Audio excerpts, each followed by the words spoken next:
Добрый день, уважаемые жители автономии. В прямом эфире общественной телерадиокомпании ГРТ программа «Диалог» в студии. Для вас работаем мы, Наталья Димча и мой коллега Павел Арнаут. И сегодня диалог мы будем вести с Иваном Бургуджи, доверенным лицом кандидата на пост главы автономии Гагаузии Сергея Чимпаеш. Иван Георгиевич, мы вас приветствуем. Здравствуйте. Здравствуйте. Уважаемые радиослушатели и телезрители, мы напоминаем, что, как всегда, работаем в прямом эфире. А это означает, что вы можете присоединиться к нашему диалогу в студии по телефону 2 49 60, код Комрата 0298. Достаточно позвонить по данному номеру и задать волнующий и интересующий вас вопрос нашему гостю Ивану Георгиевичу Бургуджи, а также написать нам на электронную почту gagauz@mail.ru. Итак, я подготовила ряд вопросов, касающихся предвыборной кампании. Вы, как являетесь доверенным лицом одного из кандидатов на пост Башкана Гагаузии, думаю, получить от вас достоверные и широко раскрытые ответы на вопросы. Скажите, вот почему именно Сергей Константинович, на ваш взгляд, должен быть избран главой Гагаузии? Потому что сейчас мы не просто избираем главу Гагаузии. Сейчас период такой, что, в принципе, мы избираем высшее должностное лицо Гагаузии, который при помощи или с помощью которого, в принципе, должен решаться вопрос быть или не быть.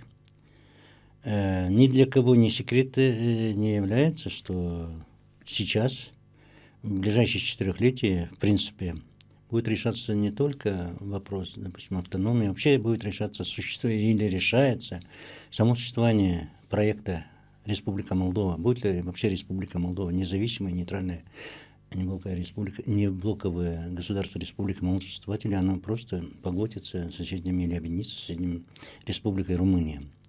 В этой ситуации самую важную роль будет играть высшее должностное лицо Гагаузии, которое мы будем избирать. Почему Сергей Константинович? Потому что из всех 8 кандидатов, на мой взгляд, только Сергей Константинович обладает качествами, является мужественным, смелым, последовательным. У него хватит духа и смелости противостоять давлению и начать реализацию, не дай бог, если Молдова будет исчезать с карты мира, реализацию закона об отложенном статусе от Гагаузии, Гагаузии. По-другому просто не может быть. Я не говорю уже, что из всех 8 кандидатов самая приближенная или земная программа деятельности на ближайшие 4 года, это только очень Чимпаеш Сергея Константиновича, потому что он реально, как практик, как кризис-менеджер, показывает, как можно чтобы Гагаузия остановила свое его падение в пропасть и начала развиваться. Другие кандидаты тоже обещают так много, что как будто у нас в соседней комнате стоит печатный станок с деньгами, и можно это реализовывать. Никто не говорит, откуда возьмут деньги, чтобы это повысить заработную плату в 3-4 раза. Некоторые кандидаты даже не могут понять, что полномочия Башкана, даже не знают, не изучили, видать. И в этой ситуации Сергей Константинович, помимо того, что разбирается в политике, являясь депутатом уже 4-й созыв, да, он очень хорошо разбирается в экономических вопросах. Я уже говорил, что он практик, кризис-менеджер, и он, наоборот, сделает все, чтобы Гагаузия начала развиваться. Поэтому в этой ситуации мы должны все-таки избирать именно Сергея Константиновича. Приведу еще один пример. Если вы помните, мы в школе изучали или смотрели «Мальчишек и бальчишек». Нам бы день простоять и ночь продержаться, или наоборот это было. Так вот, ситуация может сложиться так, что 2002 год, когда было давление на Башкана Гагаузии, если помните, да, центральных властей было бы огромное давление на Башкана. Ситуация, если начнет Молдова, не дай бог, начнет свою ликвидацию, а действия центральных властей Молдовы, которые сейчас, в принципе, даже вот объявление госпожи президента о том, что 21 мая будет проведен всеобщее собрание, да. И притом на этот вопросы будут рассматриваться, которые, в принципе, должны рассматриваться только референдумом. Так, общереспубликанским референдумом они попытаются решить это просто банальным собранием избирателей. Но это нонсенс. Но вопросы будут так решаться. И нет гарантии, что также вопрос не будет ставиться и об объединении с ликвидацией Республики Молдова. В этой ситуации, как я уже говорил, вопрос станет потом о реализации. А давление на Башкана будет, чтобы он не подписал постановление или распоряжение о начале реализации закона об отложенном статусе Гагаузии. И это давление, то, что было в 2002 году на Башкана, будет просто, тогда были только цветочки, какое давление будет, потому что надо понимать, что в этой ситуации Гагаузия на самом деле реализует свое законное право. И нам, если не будет подписана, не начата реализация этого закона об отложенном статусе, в этом что никто не сможет даже помочь. Мы просто нас сметет вместе со всеми, как волной, в другую сторону. Вот почему я считаю, что в этой ситуации только Сергей Константинович Чимпаеш, являясь по характеру ведущим, а не ведомым, он показал это на практике, он умеет брать на себя ответственность и вести за собой людей, умеет настаивать на реализации то, что заложено, и все будет в этом плане нормально. Вот поэтому я и говорю, что только Сергей Константинович Чимпаеш может это сделать. Потому что если смотреть, реализовывать программы кандидатов, ну вот когда люди голосуют, они должны просто-напросто посмотреть, кто есть кто, изучить автобиографию, кто что сделал, где посмотреть, на каком уровне, где что стоит. Тогда понятно будет. Деньги тут, да, предлагают очень много денег, к сожалению, некоторые из оппонентов, но деньги, в конце концов, закончатся. А где мы можем оказаться? Вот, в принципе, коротко я же могу сказать по этому поводу. А я хочу напомнить нашим радиослушателям и телезрителям, что у вас есть возможность присоединиться к диалогу в студии, задав в прямом эфире вопрос по телефону 0298 249 60, а также написать на электронную почту gagauzradiusu@mail.ru. И еще хочу заострить внимание о том, что данная передача спонсируется из фонда кандидата на пост Башкана Гагаузии Сергея Чимпаеш. Если коснемся предвыборной программы Сергея Константиновича, на недавних дебатах, прошедших в эфире телерадиокомпании общественной ГРТ, вашим кандидатом было отмечено, что одной из ключевых проблем является, как он видит, является отток молодого работоспособного поколения и из-за этого пустеющие села и города. Какие еще пункты предвыборной программы являются ключевыми? Какие предложения наиболее выделены и в каких сферах? Ответьте на этот вопрос. Я думаю, да, но прежде чем начать отвечать на этот вопрос, я еще скажу, что почему именно Сергей Чимпаеш нужен. Среди 8 кандидатов в Башканы, да, единственный кандидат в Башканы, который ежегодно платит бюджет Гагаузии более 7 миллионов лей, является именно Сергей Чимпаеш. Он дает бюджет, он не забирает бюджет. Он единственный, который не получал никогда зарплату, а он только зарабатывал сам и платил бюджет. Остальные 7 кандидатов, все вместе взятые, даже 1% не дают бюджета. Вот исходя из этого, что он практику он умеет делать, а поэтому нужно. Что касается предвыборной программы Сергея Константиновича, очень много. Есть все. Есть и ко всем разделам есть отношение, какое у него, что, как будет делать, все расписано. А вот эти ключевые проблемы, что он назвал, это как будто цепь вытащить, есть звено, через какое звено. Вот одним из звеньев является, как остановить поток. И он поток оттока молодежи, потому что обратно возвращать, когда говорят некоторые кандидаты, что мы вернем молодежь, мы вернем обратно ушедших, мы построим заводы, фабрики, дадим 5000 рабочих минут, ну это все это блеф, обман. Те, кто устоялся там, где-то на востоке или на западе, кто работает, кто имеет квартиру, работу и так далее, они уже не вернутся сюда, они устоялись там. Это не надо обманывать себя. Заводы будем строить. Так подождите, ну это тоже обман, потому что, чтобы заводы построить, на чем-то эти заводы должны работать. У нас что есть сырье? У нас нет ни полезных искам, ни сырья на них. Вот смотрите, завод маслозавод, который делает от подсолнуха масло, да? Да. Мы с пол Молдовы возят в Чедорову, да? Да. Нету сырья у нас. Завод, консервный завод здесь у нас в Камрате, да? Аж с севера Молдовы возят сюда яблоки. Нету сырья. А почему говорить, что мы построим завод? Ну зачем обманывать людей-то? 10 тысяч или 5 тысяч рабочих мест, они что, упадут? Что они упадут с неба? Ну обманывают людей. Зачем обманывать-то? Не надо обманывать. Надо реально смотреть на вещи. Вот Сергей Константинович это понимает. И он поэтому предлагает, что надо в каждом населенном пункте возродить молодых хозяев, по 20, 30, 40 молодых хозяев, которые будут производить продукцию, которая пользуется спросом, которая дает прибыль.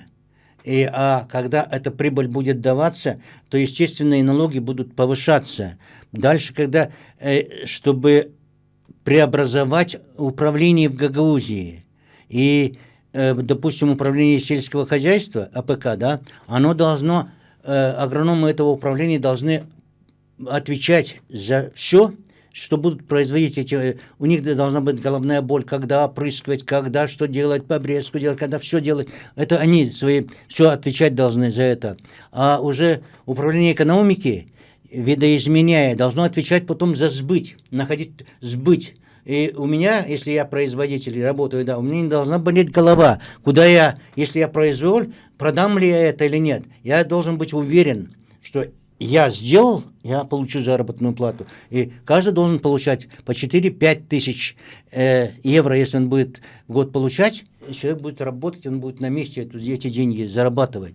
Но здесь один ключевой момент. Вы сказали о монетаризации, о сбыте, но как начать производство молодому специалисту, который, допустим, хочет остаться на родной земле? Об этом Сергей Константинович в программе и написано, что команда Сергея Константиновича в принципе предлагает, чтобы бюджет Гагаузии 3-4 месяца оплачивала те проценты по кредитам, которые будут брать люди, будут оплачивать, помогать взращивать этих молодых. Не просто так, а помогать взращивать, как Сергей Константинович выражается, пыль с них дувать, чтобы они состоялись.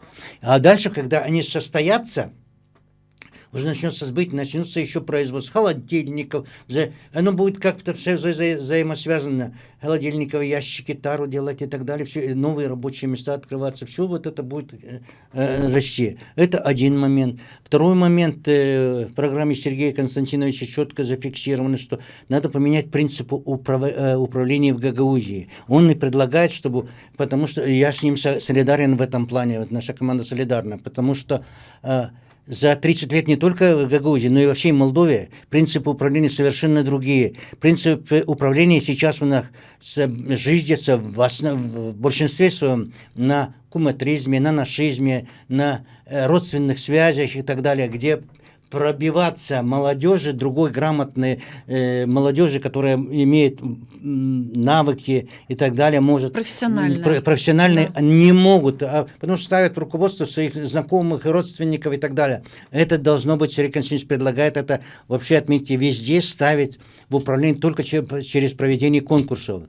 И он предлагает, что выборы закончатся, он объясняет, что выборы закончатся где-то в мае месяце, в середине мая, полномочия действующего Башкана 19 до 19 июля. За это время провести конкурс всех руководителей, их заместителей, провести конкурс. У него есть ключевые 3-4 человека, которые, в принципе, по статусу, полномочиям, по юридическим вопросам, по законодательству и так далее, что они будут ключевые, кому он доверяет, а остальных всех до единого избирать на конкурсной основе и назначать на должности менеджеров. Дальше.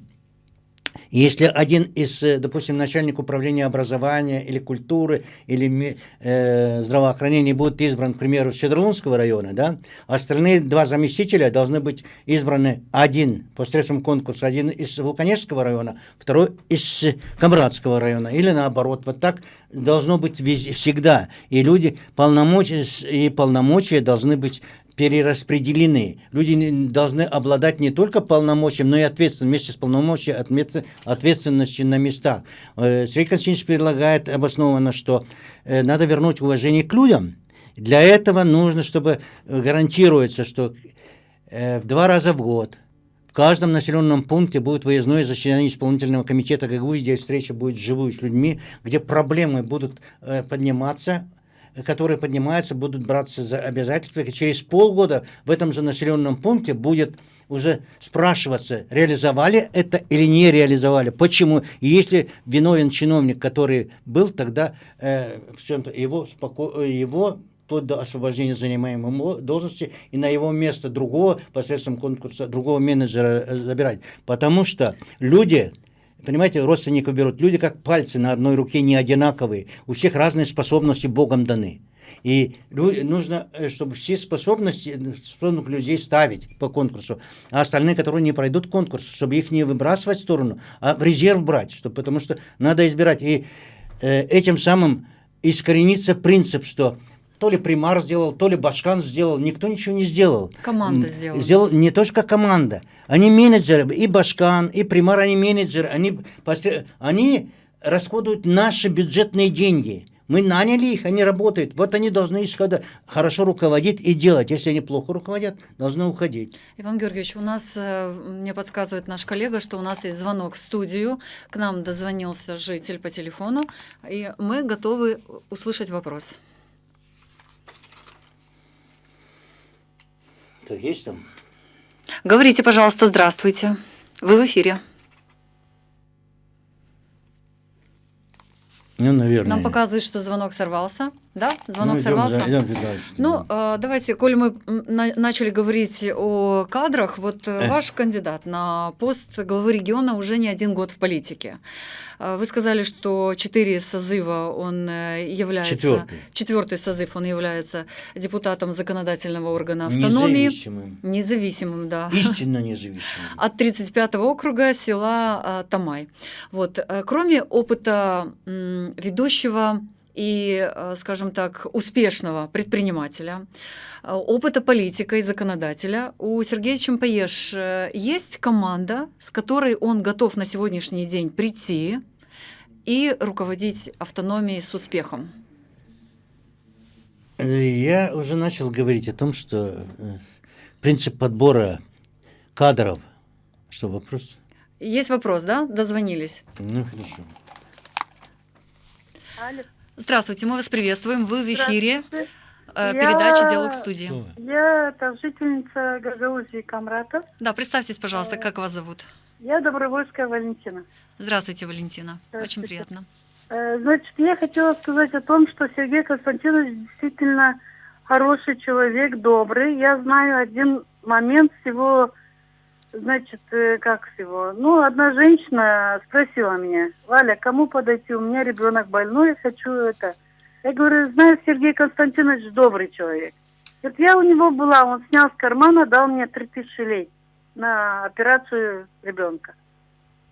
Алло. Да, мы вас слушаем. Слушаете, да? Да, мы слушаем я ваш знаю, вопрос. что он добрый. А если человек добрый, он, во-первых, ну, как бы не все настолько мы не боги. Может, это, ну, будет и останется всем. Не то, что одни только смотрят в свой карман, а этот человек, я так думаю, даже вот как у него консервный завод как-то один раз что-то было, и он завоевал его. Значит, он делает и другое. Везде он умный человек, умный и талантливый.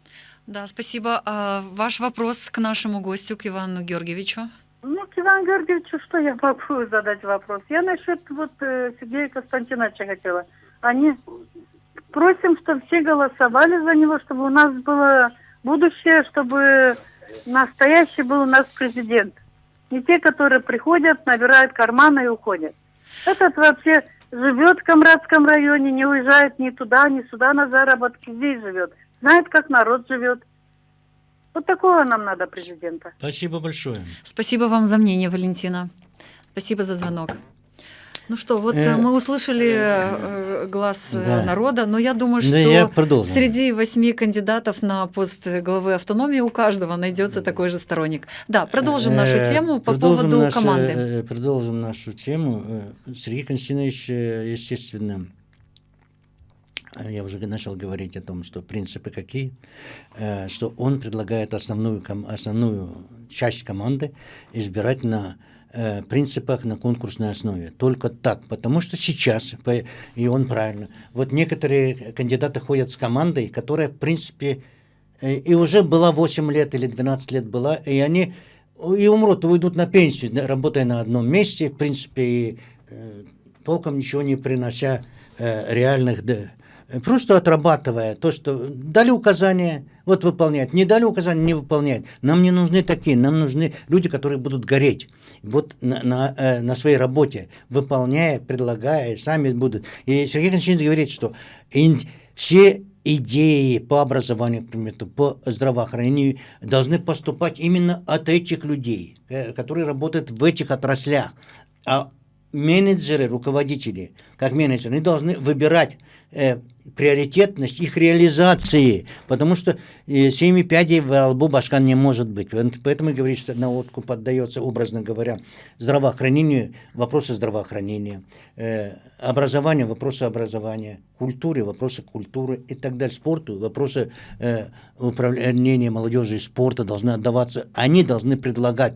А менеджеры, каким является кризис-менеджер, допустим, как Сергей Константинович и другие руководители, которых мы изберем посредством конкурса, они будут являться как бы реализаторами тех предложений. И я считаю, что в этом случае, если мы избираем сам подбор кадров, саму систему управления, когда приближаем власть к народу, а народ к власти, сейчас фактически я согласен с Сергеем Константиновичем, что народ и руководство живут в разных параллельных мирах. Мы должны сделать так, чтобы они жили в одном пространстве, в одном измерении, не в параллельных мирах, а в одном измерении. Вот тогда будет у нас порядок, тогда мы будем знать и будем определять. То мы строили автономию для того, чтобы у нас улучшилось благосостояние, чтобы были мы самостоятельны в политическом, в экономическом, социально-экономическом и так далее, чтобы наш народ развивался и так далее. А в результате мы построили то, что фактически проедаем все, что у нас есть, и руководим, я уже говорил, как руководим, что большинство практически кум, сват, брат, родственник на наш, не знаю как, не везде, но в целом, да, так. Иван Георгиевич, вот мы находимся на... Я могу сказать, извините, что я прерываю, я могу сказать, есть у нас звонок в студии, можно? Извините, да, что я вас прерву. У нас звонок в студии. Здравствуйте. Здравствуйте, Кангас Кирилл Кириллович Статовец такой. Да, Кирилл Кириллович. Уважаемый Иван Георгиевич, у меня вопрос как юриста. В Кангазе по указке примара ИСИРа или указ по цепочке повыше, свыше, но было собраны паспортные данные для регистрации кандидатов Петрова, так и для Узуна. Законно ли человек, к примеру, примар или директор школы, или лицея, или заведующий детскими садиками, дает указания своим подчиненным собрать паспортные данные для регистрации в кандидаты Башкана? В данное время к Башкану этим же могут пользоваться и на местных выборах. Как запретить эту, скажем, медвежью услугу? Это первое. И второе. Да, что вы озвучиваете, Иван Георгиевич, это верно. Я много раз говорил у гастарбайтеров, что запретить даже регистрировать Центральную избирательную комиссию. А насчет молодых кандидатов, не против, но по ступеням. Но у нас одна есть, что без опыта и что она натворила, надо десятилетием восстановить. В Кангазе Башкан Влах закрыла филиал терапии. И сейчас бесхозный исполком ждет, когда развалится как Дом культуры в Дезгинже. Но в Кангазе есть такие патриоты, как Кирилл Кириллович Статов не допустим. И последнее. Обращаясь ко всем избирателям автономии, Гагузской автономии, 30 апреля выйти всем к своим избирательным участкам и дать свой голос за достойного налогоплательщика, подчеркиваю, налогоплательщика, кандидата в Башканы Чимпаеша Сергея Константиновича. Спасибо. А сейчас, если можете, ответьте, пожалуйста. Спасибо. Да, Кирилл Кириллович, спасибо вам за звонок. Вам всего хорошего. Кирилл Кириллович, априори такой сбор паспортных данных и сбор подписей является неправомерным. Это Центральная избирательная комиссия, потому что возникает сразу обоснованное предположение, что даже подписи тогда тоже не поддельные у тех кандидатов, за которые эти данные собирались, подписи неправомерные. Это вопрос Центральной избирательной комиссии. Я считаю, что это надо корни пресечь, но на данном этапе сейчас мы не сможем это. Мы уже пришли к выборам. Но в будущем, вероятнее всего, надо придумать нормальный ход, нормальный механизм контроля или уйти полностью от сбора подписей, чтобы сделать так, чтобы выдвижением, допустим, паспортные данные собрать 100, 200, 300 человек, и они выдвигали на общем собрании избирателей или что-то другое, и уйти от этого. Или же дать возможность, чтобы один человек мог дать возможность баллотироваться 2, 3, 4 кандидатам или так далее, чтобы не было такого, чтобы на этих подписях кто-то зарабатывал деньги, как сейчас делается.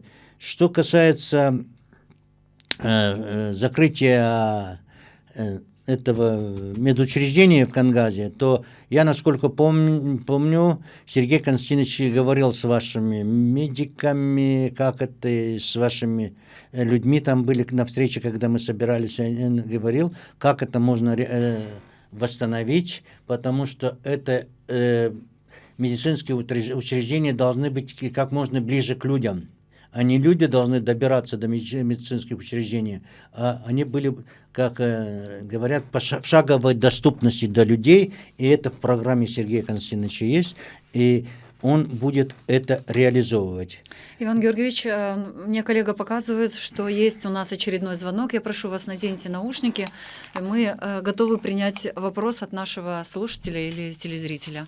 Здравствуйте, представьтесь, пожалуйста. Алло. Да, мы вас слушаем.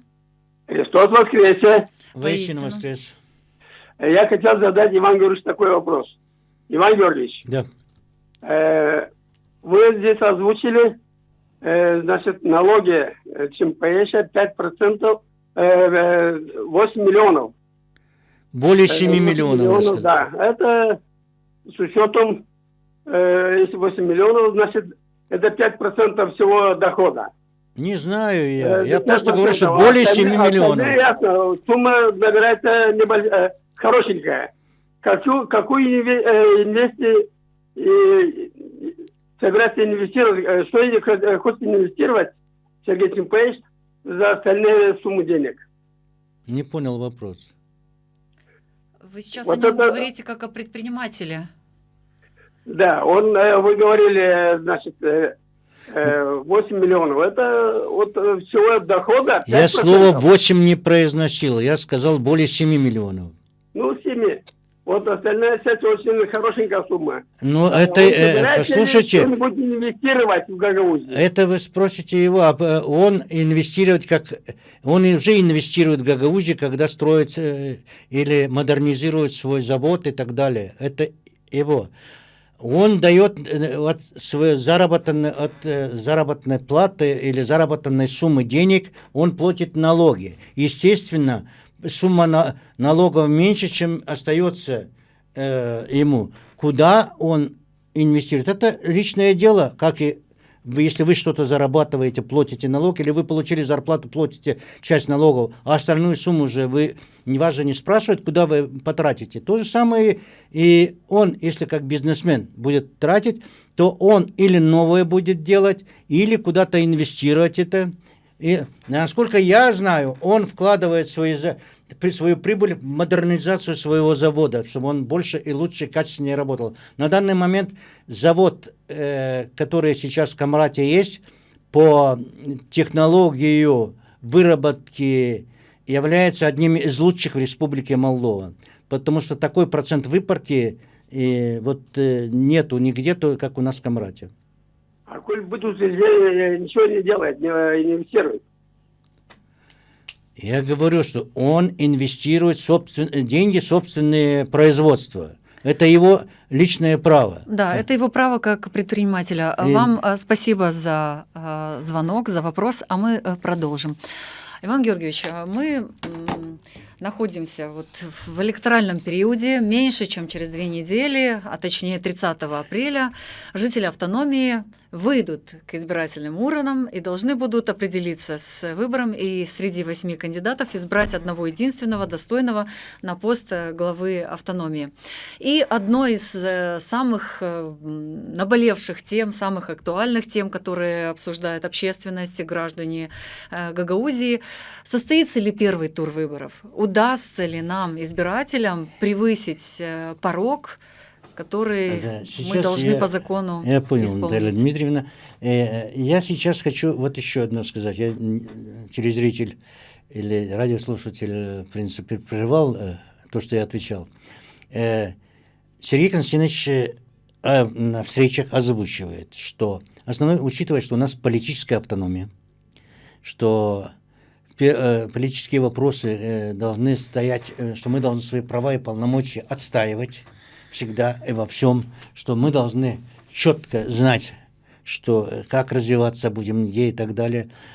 Он в своей команде озвучивает имена Длейчу Георгия Георгиевича по правовым вопросам, Иванчук Николая Ивановича, по полномочиям, по правам и так далее, Ивана Георгиевича Бургуджи и так далее. И остальных он предлагает избирать на конкурсной основе. Всех остальных независимо.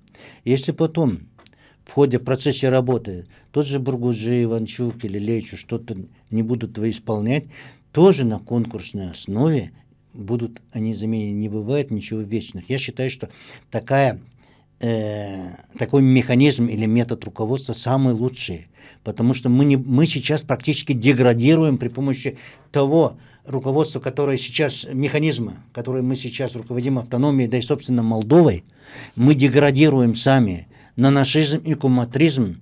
Даже в средствах массовой информации республики всегда говорится об этом, не скрывая, что у нас превалирует. А это самый плохой. Сергей Константинович предлагает, чтобы все делалось максимально открыто. Потому что и так, если будет все максимально открыто, мы уйдем и от коррупции. Должны быть конкурсы всегда открыты. Если мы строим, допустим, дороги какие-то, должны быть висеть не только в интернетах, а везде. Сколько стоит брусчатка, сколько, чтобы любой мог подойти и сказать, что это стоит. Если покупаем, детям покупается через конкурс, молоко и так далее, должны быть тоже висеть, какого качества, все. И лабораторный анализ, чтобы родители были уверены, что их дети. И он предлагает, что механизм, как надо сделать, чтобы везде участвовали только наши местные производители, потому что он приводит, например, не секрет, что когда миллионные проекты,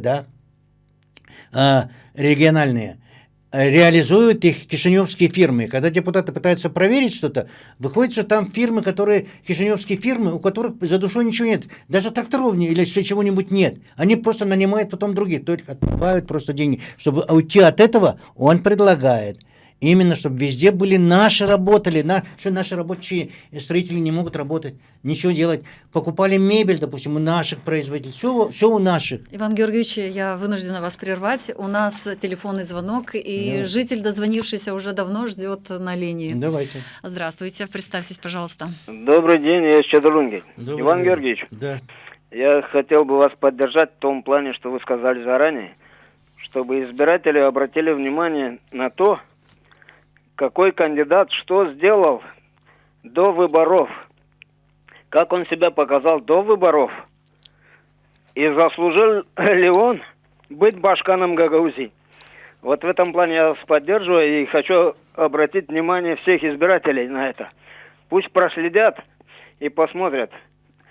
И еще хотел бы, чтобы вы подтвердили один факт.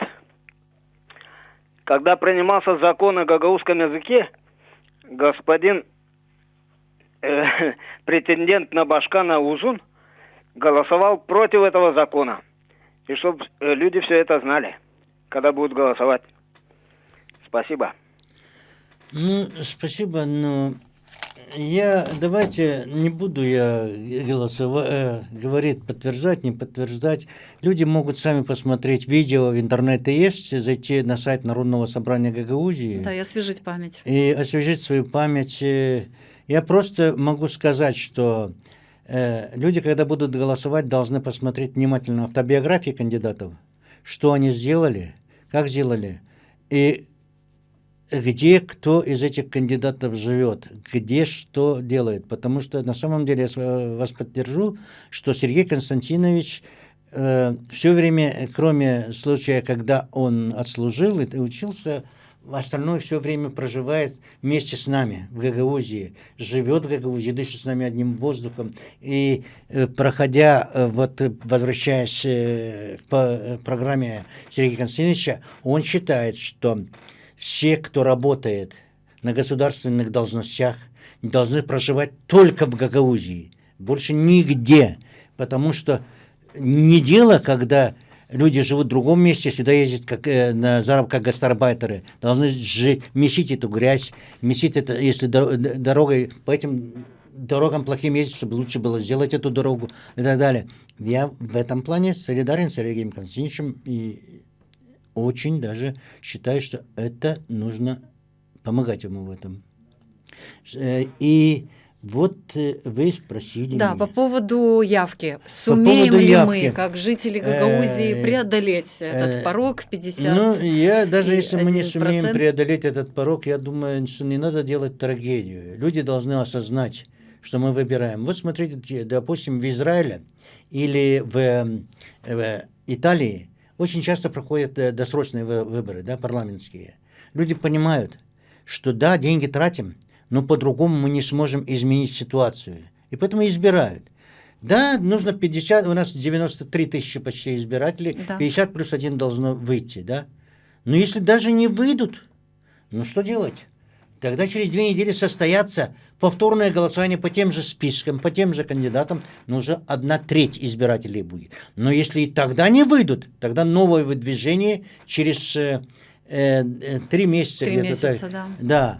А если выйдут, 1/3 выйдет, то кто из этих 8 кандидатов, 2, кто наберет больше, еще через 2 недели пройдет второй тур. Поэтому здесь ничего страшного нет. Единственное, я убежден в этом, что когда говорят, сейчас некоторые из кандидатов дают, я не буду называть фамилии, да, но я просто хочу сказать, что паспортные данные собирают, да, говорят, вот будете голосовать, даже иногда и финансы дают, да, будете голосовать только за нашего кандидата, и вот доказательства, чтобы они сфотографировали.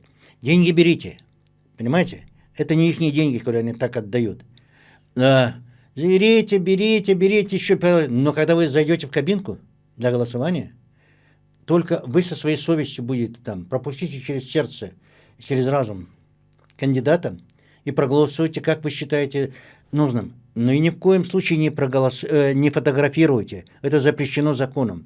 Потому что предупреждать надо всех, что если будут обнаружены такие, могут на тех участках выборы признаны недействительными. И получится, что мы тогда, на самом деле, у нас выборы не состоятся, если даже люди выйдут, из-за того, что не будут признаны. Потому что, если по аналогии брать, когда выбирали мы в парламенте Республики Молдова, тайное голосование было, то Конституционный суд признал, что если хоть одному другому человеку становится известно волеизъявление, когда показывали депутаты, помните, волеизъявление человека, то это выборы считаются недействительными. Поэтому выборы на этих участках должны будут быть признаны недействительными, нравится это или нет. Поэтому это четко, жестко должно быть гарантировано. Мы должны соблюдать законы. У нас еще один звонок в студию. Алло. Я хочу поблагодарить наших радиослушателей, телезрителей за активное участие. Алло. Здравствуйте, слушаю. представьте, пожалуйста. Я житель Камрата. У меня такой вот вопрос. Вот сказали, что ЧПЕШ дает 7 миллионов ежегодно. Более. Если вы его берут Башканом, не потеряет ли Гагаузия эти 7 миллионов? Спасибо. Кандидат Башканы, независимый кандидат Башканы, ЧМПШ Сергей Константинович, отвечая на вопросы избирателей, четко ответил на этом, что не потеряет, потому что он передаст компанию другие руки, и которые также будут продолжать работать, но он уже будет заниматься совершенно другими. Он объяснял на встречах с избирателями, объяснял, что так как он вырастил у себя работников, специалистов, так и во всей Гагаузии нужно будет. Когда в 2000 года начал создаваться завод, 10 лет ездили главный инженер, специалисты ездили с Кантемира, потому что сюда в Камрат, ездили работать, но за это время он взрастил плеяду молодых специалистов, и технологов главного, и лабораторных работников, и других. Он взрастил из выпускников нашего университета. Поэтому таким же макаром он предлагает и взрастить на других предприятиях специалистов, которые есть. Почему он говорит, что специалисты АПК не должны сидеть статистами, быть в кабинетах или других управлений, а должны свои тапочки рвать, чтобы реализовывались проекты. Статисты не нужны. Вот дальше сбыт, когда находить. Вот управление экономикой должно этим заниматься. Не только один из отделов управления должен только сбытом заниматься. Это самый нормальный путь. Он знает, как это делать, и поэтому пытается. Поэтому нет страха, что Гагаузия потеряет эти налоги. Завод также будет продолжать работать и функционировать, но только уже без... Я могу сказать, что как руководит сам ЧМПШ предприятием, мне нравится, есть он или нет, оно работает как заведенные часы. Будет другой руководитель, он тоже самое будет работать как заведенные часы. Человек, кризис-менеджер, знает работу свою, знает, как делать, и он сделал, оно работает. Вот в этом плане я вот что хочу сказать, отвечая на вопрос телезрителя или радиослушателя. Да. Что еще? Еще что-нибудь? Да, вот буквально секунду назад поступил еще один звонок, и мы готовы принять ваш вопрос. Здравствуйте, представьтесь, пожалуйста. Добрый день, Иван Николаевич Бессараб.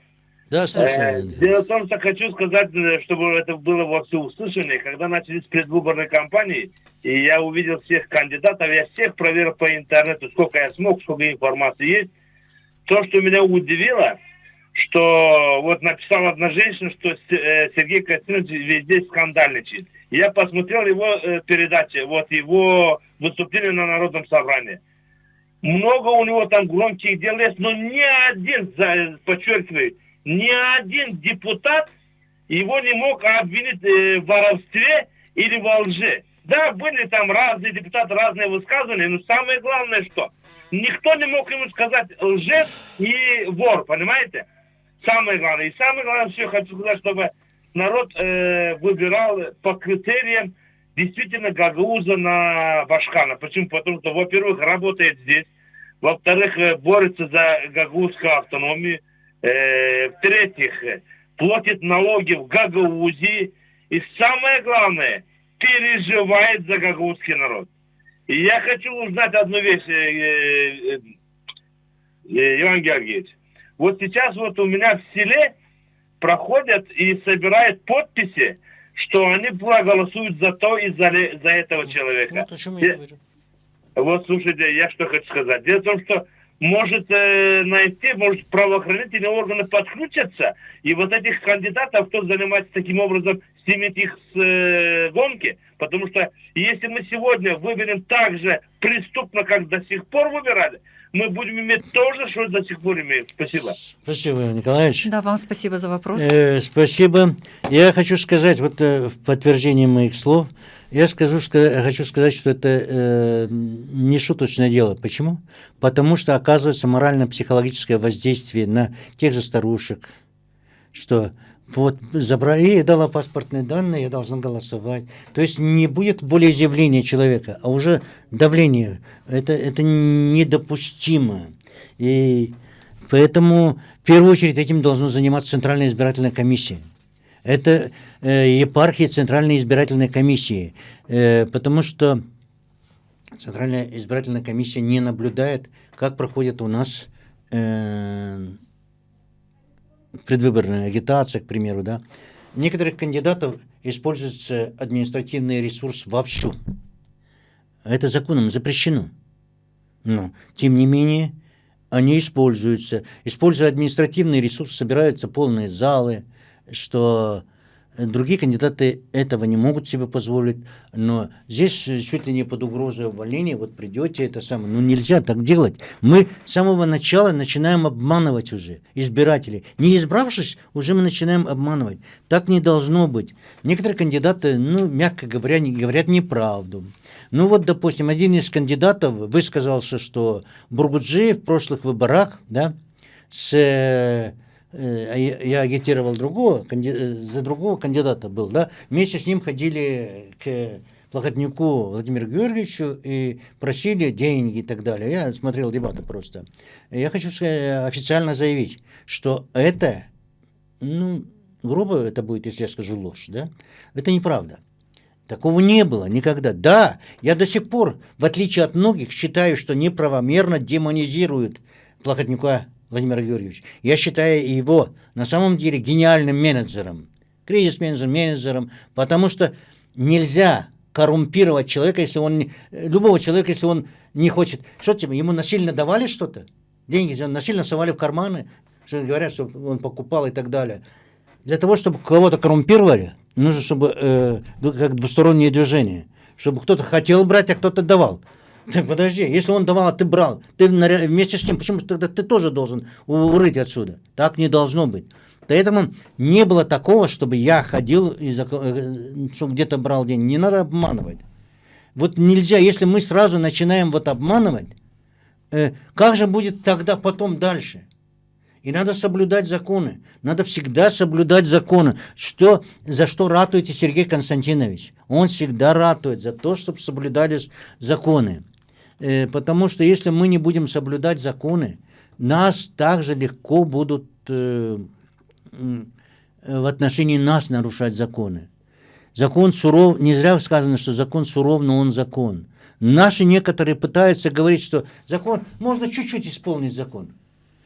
Нельзя закон чуть-чуть. Есть, допустим, пример. Я привяжу пример. В статье, допустим, есть 4 пункта, части, да? Первую и третью часть мы выполняем, а вторая, четвертая часть нас. Ну, извините, это не нам. Но нельзя так. Это, как закон или исполняется, или нет, это равносильно тому, извините за выражение, как женщина может или беременна, или нет. Она не может быть чуть-чуть беременна. Вот то же самое и в законе. Вот если мы будем четко соблюдать законы, тогда и будет порядок. Вот Сергей Константинович именно это предлагает сделать. И он, в отличие от всех остальных, он реальный практик. Он реально будет делать это. Это уже на примере делано. Я вот хочу все-таки вернуться к тому вопросу, что здесь идет вопрос, что задаются на этих самых... На встречах с избирателями. Да, я хотела поинтересоваться, как проходит вообще агитация, как ведется работа с электоратом и какие темы, какие вопросы волнуют жителей тех населенных пунктов, где Сергей Константинович проводит встречи. Ну, я считаю, что у нас... работа с электоратом проходит нормально. Сергей Константинович выступает, объясняет свою программу. Очень многие избиратели подключаются к этому. Очень большинство населения с принципами, то, что предлагает Сергей Константинович, согласно, чтобы на конкурсной основе все избиралось, чтобы мы поменяли, чтобы нужны перемены, чтобы мы поменяли стиль руководства, чтобы у нас все было так, чтобы все хорошее мы выбирали, понимаете? И процессе встреч, допустим, мы в свою программу включили еще закон. Сергей Константинович сказал, что доверят избиратели ему или не доверят, изберут его или не изберут, но Сергей Константинович, если даже не изберут, он инициирует этот закон, а если будет Башканом избран, то он обязательно этот вопрос инициирует, то вопрос идет вот о чем. О том, чтобы Народное собрание приняло местный закон о том, что если, допустим, педагоги, в том числе и врачи, проработав где-то 35-40 лет, когда выходят на пенсию, они остаются одинокими, с маленьким пенсией, ничего. Вот чтобы этим особое уважение, особое отношение к этим людям, потому что в царской России, к примеру, больше всего уважением пользовались педагоги, учителя и врачи. Вот да. то же самое, потому что одни готовят, одни наше будущее готовят, а вторые здоровую нацию сохраняют. И вот Сергей Константинович взял. Абсолютно везде выражается обеспокоенность людей тем фактом, что, я как говорил, что уже происходит руководство с попыткой, что мы будем делать, если Молдова самоликвидируется, боязнь людей, обеспокоенность людей этим вопросом. И почему некоторые, допустим, предлагают нам кандидаты, вот я уже говорил, что Игорь Николаевич Дадон, Таубер говорят, что чуть ли не мы порядок наведем, мы не хотим войны и так далее, что сможет ли, почему Сергей Константинович верит, что он именно тот человек и говорит, что вы тот человек, который сможете настоять на своем, чтобы подписать, чтобы мы, если не дай бог уйдет, Молдова в Румынию уходит, то мы остаемся независимым. Сергей Константинович четко стоит на том, что мы не должны брать в конфликте между Россией и Украиной как чью-либо сторону. Мы должны быть нейтральными. Мы не должны дружить против кого-то. Мы должны дружить за интересы Гагаузии, с кем-то объединяться. И, собственно, Республики Молдова. Мы сочувствуем братским народам России и Украины. И надеемся, что закончатся эти военные действия, закончатся, наступит мир. Но мы не должны вставать, как наше руководство нас призывает, на одну из сторон конфликта. Мы уважаем и братский украинский народ, и братский российский народ.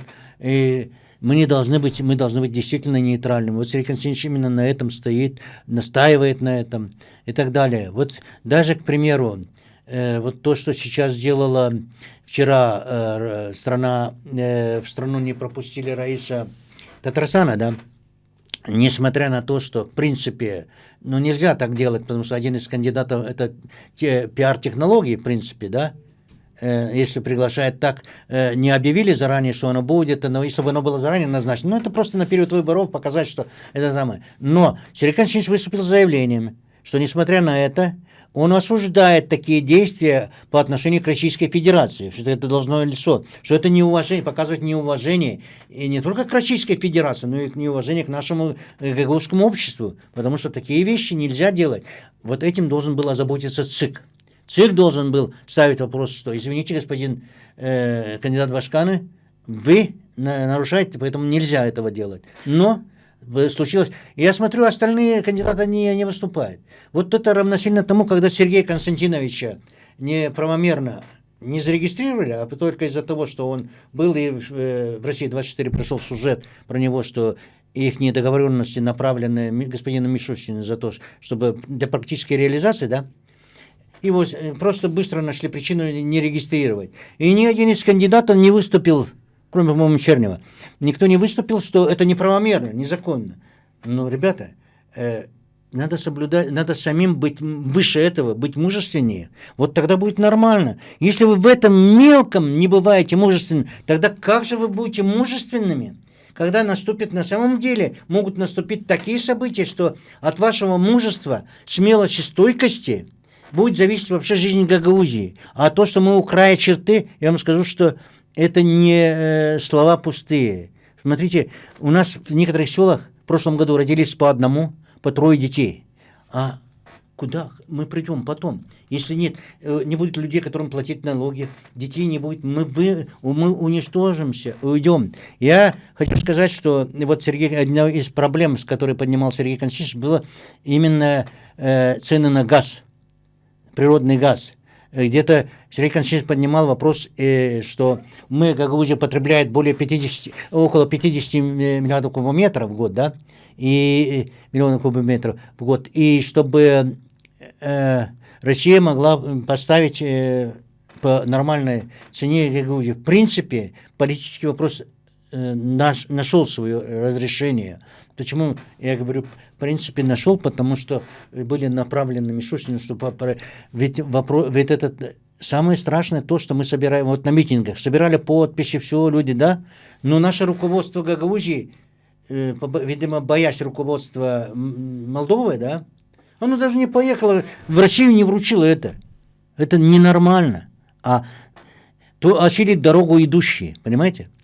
Поэтому поставленный вопрос, я убежден, что Сергей Константинович решит эту проблему, потому что не обязательно давать Молдове по одной цене газ, да, а нам по другой. Я просто не хочу механизм может быть другой, можно компенсировать в виде с гуманитарной стороны, остальную часть можно компенсировать, и люди будут нормально оплачивать. Вот на этой позитивной ноте позвольте нам закончить передачу нашу, но не прежде, чем вы обратитесь к нашим избирателям. Буквально у нас осталась 1 минута до окончания передачи. Иван Георгиевич, мы слушаем вас. Я очень, уважаемые избиратели Гагаузии, наступает ответственный момент. От того, кого мы изберем, зависит на самом деле быть в Гагаузии или нет, потому что мы у края черты, края пропасти. История не знает сослагательного наклонения, но если бы 4 года назад мы поверили Сергею Константиновичу и избрали его, то мы сейчас не стояли бы сейчас вот так и не думали, что мы будем делать, если Молдова исчезнет, что мы будем делать. Мы бы сейчас рассматривали, чего бы мы добились. Поэтому только у Сергея Константиновича ЧМПС есть качества, которые ни у одного другого кандидата нет. Я убежден, только он является ведущим. И он способен, да, все кандидаты хорошие, есть способности, но у них разные способности, но способности руководить автономией и быть мужественным, брать на себя и вести за собой людей сейчас только именно у Сергея Константиновича ЧМПС. И мы должны четко это осознать. Если мы не изберем человека-созидателя, человека-кризис-менеджера, человека, который имеет мужество брать на себя и настаивать на исполнении, ведя за собой людей, ведя за собой людей, мы просто можем потеряться. Естественно, я призываю вас всех выйти на выборы, пригласить своих знакомых, друзей, родственников и проголосовать за ЧМПС Сергея Константиновича. Естественно, мы не успеваем, учитывая, что нас поздно зарегистрировали, мы где-то на 3 недели опаздываем с встречами.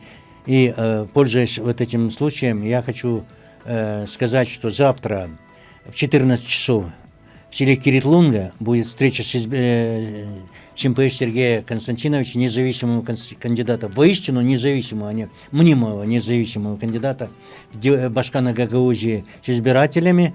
И в 17 часов в селе Бежгёз состоится встреча с избирателем. Поэтому я прошу всех избирателей прийти, послушать, выслушать, задать вопросы. Может быть, вы какие-то дополнительные предложения внесете, потому что сейчас только опубликованы тезисы программы Сергея Константиновича ЧМПС. Программа будет опубликована за 5 дней до выборов, которая берет в себя и то, что мы получаем предложения от избирателей, когда встречаемся на встречах с избирателями. Иван Георгиевич, позвольте выразить вам слова благодарности. У нас уже спасибо. Подошел И к концу. я последнее хочу сказать, что, как в Евангелии написано, и да будет последний первым, чтобы Сергей Константинович, Бог даст, выиграет выборы. Спасибо. Я благодарю вас за участие и за диалог в нашей студии. Была живая, хорошая, продуктивная и конструктивная беседа. Также благодарю наших слушателей и зрителей за актуальные вопросы и за то, что были с нами на протяжении этого часа. Оставайтесь на радиоволнах Гагаузского радио. Всего доброго. До свидания. До свидания.